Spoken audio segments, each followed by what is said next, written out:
everyone, welcome to It's Canon, a series of reviews where we take a look at Bionicle models that are fan-made or never got an official set release.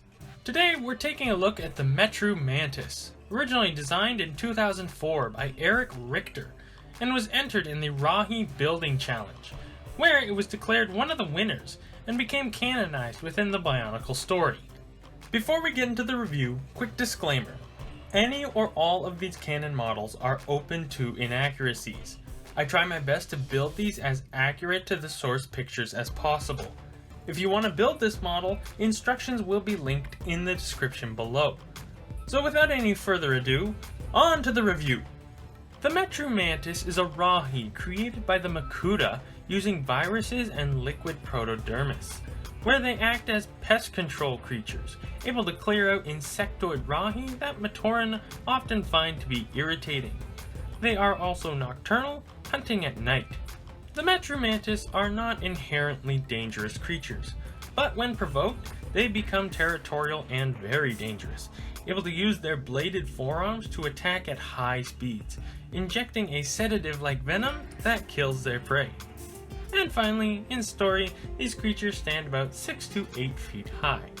The most prominent appearance of the Metru Mantis is in a few guides released throughout the run of Bionicle, making its debut in the Rahi Beasts book in 2004, where Norik discusses using the Mantis to aid in eradicating the Visorak. As well, it had a cameo build in the Bionicle Heroes game as one of the golden builds. Taking a look at the model, it is a fairly simple build. The head is made of a standard connector with 2 ball joints attached, which is connected to a Rakshi back assembly. From here, the arms are attached, which are standard Rakshi builds with Liwa Nuva katanas at the end. Moving down to the abdomen, it is made of a handful of lift arms and 2 Bohrok ribcage pieces. From here, all the legs are attached, and they are identically made from these arm pieces, some axles, and a few connectors. And it all comes together to create a perfect silhouette of a praying mantis, and I think it looks really good. Articulation wise, this model has very good articulation. So, taking a look at the head, it's a standard ball joint, so you get your hinge, swivel, rotation, all that good stuff. The arm at the shoulder is a standard ball joint, so it can go forward that much, down that much, and out that much, and you get a full rotation. I'm not going to do it. At the elbow, you have a hinged ball joint, so it can straighten out all the way and bend that much. And at the wrist, you get a standard ball joint, so it can go up that far, down that far, and you get your standard tilt and rotation. Nothing fancy. And that applies to both arms. They are completely identical. Then the legs are all identical, so what applies to one applies to all of them.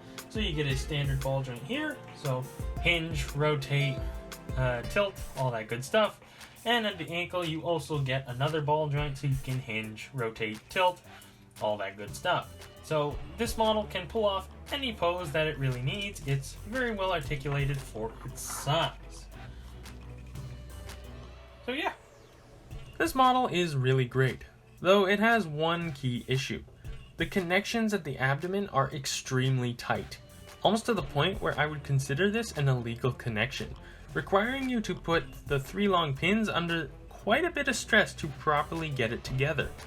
Though I don't think it's that big of an issue, though if you find it is, moving the whole abdomen down 1 pinhole removes all the stress, and the change looks indistinguishable. Now, if you're going to build this model for yourself from scratch, it's not that bad. Most of the pieces are really easy to get and rather inexpensive. Though some of the more noteworthy pieces for this model specifically are the light gray ball joints, which make up the eyes. They aren't expensive, but I found that sellers might not have them in large quantities. The pearl light gray connectors, again, they aren't hard to find, but they aren't the most popular color for this piece, so finding it might require a specific search. And finally, the Liwa Nuva katanas. For the 3rd time, not too hard to find, but in good quality may be a different story, as these can be pretty worn down at the end of the blade. Now, through all the images I have seen of this model, I have generally seen it in this kind of a pose. So I'll be measuring it in this pose, but just know you can make the model much bigger than it actually is right now. So height-wise, it comes in at about 15 centimeters or 6 inches. Length-wise, it comes in at about 16 inches or 6 1/4 inches.